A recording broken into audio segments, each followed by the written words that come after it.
السلام علیکم ورحمۃ اللہ وبرکاتہ۔ کل میں نے آپ کی خدمت میں ایک مسئلہ پیش کیا تھا، ایک اہم مسئلہ، کہ اگر کوئی دوسری رکعت میں بیٹھنا بھول جائے تو اس کے لیے کیا حکم ہے۔ یعنی قاعدہ اولیٰ میں اس نے بیٹھنا بھول گیا، کھڑا ہو گیا، تو اس کے لیے کیا حکم ہے، سجدہ سہو کرے گا یا نہیں کرے گا،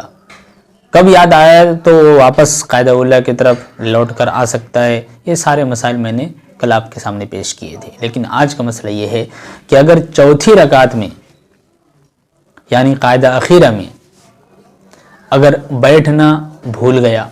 یا بیٹھا لیکن یہ سمجھتے ہوئے کھڑا ہو گیا کہ یہ میری دوسری رکعت چل رہی ہے، تو کب یاد آنے سے وہ واپس آ سکتا ہے یا کب سجدہ سہو واجب ہوگا، یہ سارے مسائل انشاءاللہ میں آپ کی خدمت میں آج پیش کروں گا۔ آپ سے درخواست ہے کہ آپ اس مسئلہ کو اور اس آڈیو کو، اس ویڈیو کو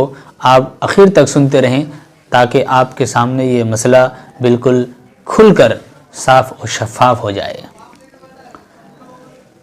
تو مسئلہ یہ ہے کہ اگر کوئی چوتھی رکعت میں بیٹھنا ہی بھول گیا، یعنی بیٹھا ہی نہیں، تو ایسی صورت میں اس کا حکم یہ ہے کہ کھڑے ہونے کے بعد اگر یہ اس کو یاد آئے کہ یہ چوتھی رکعت ہے، یہ قاعدہ اخیرہ ہے، مجھے یہاں بیٹھنا تھا، میں بیٹھا ہی نہیں ہوں، تو کھڑے ہونے کے بعد یاد آئے تو فوراً وہ بیٹھ جائے اور اخیر میں سجدہ سہو کر لے۔ اگر اس وقت بھی یاد نہیں آیا، رکوع میں یاد آیا، تو رکوع ہی سے بیٹھ جائے، اٹھنے کی اب ضرورت نہیں ہے، فوراً بیٹھ جائے، رکوع ہی سے بیٹھ جائے اور اخیر میں سجدہ سہو کر لے۔ اور اگر اس کو اس وقت بھی یاد نہیں آیا، رکوع میں یاد نہیں آیا، رکوع کے بعد کھڑے ہونے کے بعد اس کو یاد آیا، تو اس کے لیے بھی اب حکم ہے کہ وہیں قومہ سے فوراً نیچے کی طرف بیٹھ جائے اور اخیر میں سجدہ سہو کر لے۔ لیکن اگر اس وقت بھی اس کو یاد نہیں آیا، قومہ میں بھی اس کو یاد نہیں آیا، اب سجدے میں جا رہا ہے، پانچویں رکعت کے سجدے میں وہ جا رہا ہے، اس وقت اس کو یاد آیا کہ یہ میری آخری رکعت ہے، یہاں مجھے بیٹھنا چاہیے تھا، میں بیٹھا ہی نہیں ہوں، تو اس کے لیے اب بھی یہاں چھوٹ ہے کہ وہ سجدے میں جاتے ہوئے بیٹھ جائے، سجدہ میں نہ جائے۔ لیکن اگر بدقسمتی سے یہاں بھی اس کو یاد نہیں آیا، سجدہ میں چلا گیا، تو اب لوٹنے کا اب اس کے پاس کوئی گنجائش نہیں ہے۔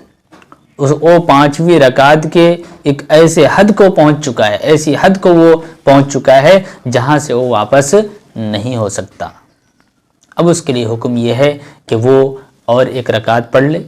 پوری 6 رکعت مکمل ہونے کے بعد اخیر میں سجدہ سہو کر لے، اس کے بعد وہ سلام پھیر دے۔ اب یہ 6 رکعت اس کے لیے سارے کے سارے نفل بن جائیں گے۔ اگر اس نے فرض کی بھی نیت کی تھی تو یہ سارے کے سارے جو ہے نفل بن جائیں گے۔ لیکن اگر کوئی چوتھی رکعت میں بیٹھا، اتحیات پڑھا، یعنی تشہد کے بقدر بیٹھا، اس کے بعد اس کو ایسا لگا کہ یہ میری دوسری رکعت ہے، کھڑا ہو گیا، کھڑے ہونے کے بعد یاد آیا، بیٹھنے کے بعد کھڑا ہوا، اس کے بعد اس کو یاد آیا، تو مسئلہ بدل جائے گا۔ مسئلہ کیا بدلے گا کہ آپ وہیں سے مسئلہ آخر میں بدلے گا، میں آپ کو بتاؤں گا کہ بیٹھا پھر کھڑا ہو گیا، اب یاد آیا تو اس کے لیے حکم ہے کہ وہیں سے بیٹھ جائے اور سجدہ سہو کے ساتھ سلام پھیر لے۔ رکوع میں یاد آیا، بیٹھ جائے، سجدہ سہو کے ساتھ سلام پھیر لے۔ قومہ میں یاد آیا، بیٹھ جائے، سجدہ سہو کے ساتھ سلام پھیر لے۔ سجدہ میں جاتے ہوئے، پانچویں رکعت کے سجدہ میں جاتے ہوئے اس کو یاد آیا کہ یہ میری آخری رکعت ہے، یہاں مجھے سلام پھیرنا تھا، میں کھڑا ہو گیا ہوں، سجدہ میں جاتے ہوئے یاد آیا، وہاں سے وہ بیٹھ جائے، سجدہ نہ کرے۔ لیکن اگر بدقسمتی سے یہاں بھی اس کو یاد نہیں آیا، سجدہ میں اپنی پیشانی کو ٹیک دیا، اپنی پیشانی کو رکھ دیا، اس کے بعد یاد آ رہا ہے، تو اب اس کے لیے حکم یہ ہے کہ اب آپ واپس آ نہیں سکتے ہیں۔ اب آپ کو اور ایک رکعت ملا کر 6 رکعت مکمل کرنا ہوگا اور اخیر میں سجدہ سہو کر لینا ہوگا۔ اور یہ جو 6 رکعتیں ہیں، اگر آپ نے فرض کی نیت کی تھی تو شروع کے 4 رکعت آپ کے فرض ہو گئے اور اخیر کے جو 2 رکعت وہ آپ کے نفل ہو گئے۔ پہلی صورت میں آپ نے 4 رکعت میں بیٹھا ہی نہیں تھا، کھڑا ہو گیا تھا، تو اس صورت میں سارے کے سارے نفل ہو گئے۔ کیوں؟ وجہ اس کی یہ ہے کہ قاعدہ اخیرہ میں، فرض کے اخیر جو تشہد یعنی قاعدہ اخیرہ ہے، اس قاعدہ اخیرہ میں بیٹھنا فرض تھا، آپ نے بیٹھا ہی نہیں، لہٰذا فرض چھوڑ دیے، تو وہ نماز کیا ہو گئی؟ وہ نماز نہیں ہوئی، وہ نفل بن گئی۔ لیکن اگر آپ نے چوتھی رکعت پہ بیٹھا ہے، اس کے بعد آپ نے کھڑا ہو گیا بھولے سے، تو چونکہ قاعدہ خیرہ میں بیٹھنا فرض تھا، آپ نے فرض کو مکمل کر لیا. اب سلام پھیرنا واجب تھا،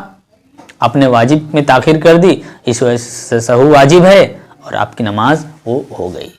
تو اگر بیٹھ گئے تھے پھر کھڑے ہوئے ہیں تو 4 رکعت آپ کے فرض ہو گئے اور 2 رکعت نفل. اور اگر آپ سرے سے بیٹھے ہی نہیں ہیں، کھڑے ہو گئے ہیں، ایک ساتھ 6 رکعت پڑھے ہیں، تو پھر آپ کی سارے کے سارے 6 رکعت آپ کے نفل ہو گئے. تو ان مسائل کو آپ غور سے سنیں، مکمل سنیں، انشاءاللہ آپ کو فائدہ ہوگا. آپ ہمارے اس چینل کو سبسکرائب کریں تاکہ کوئی بھی میں مسئلے کے اعتبار سے ہو، مسئلے کی ویڈیو ہو یا خواب کی تعبیر کی ہو یا نعت ہو یا تقریر ہو، بیان، قرآن کی تلاوت، حدیث کی تشریح، کسی بھی اعتبار سے میں کوئی بھی اگر ویڈیو بناؤں آپ کو اس ویڈیو کا علم ہو سکے اور آپ کے پاس پہنچ سکے. کہ ایسے مسائل ہیں، آپ نماز پڑھتے جا رہے ہیں، زندگی بھر پوری عمر بھر نماز پڑھ رہے ہیں، لیکن اگر آپ کو اس نماز کے مسائل، نماز کے قوانین، ضوابط کا آپ کو علم نہیں ہوگا تو میرے بھائی آپ کی وہ نماز قبولیت سے دور ہو جائے گی اور بعض ایسی غلطیوں کی وجہ سے آپ کی نماز مکمل ختم ہو جائے گی، آپ کو معلوم نہیں ہوگا. اسی وجہ سے اگر آپ چاہتے ہیں کہ آپ نماز کے موٹے موٹے مسائل کو سیکھیں اور اپنی نماز کو درست کریں تو آپ لازمی اس ویڈیو کو مکمل دیکھیں اور میرے جتنے ویڈیو آئیں گے آپ مکمل ویڈیو کو دیکھتے رہیں.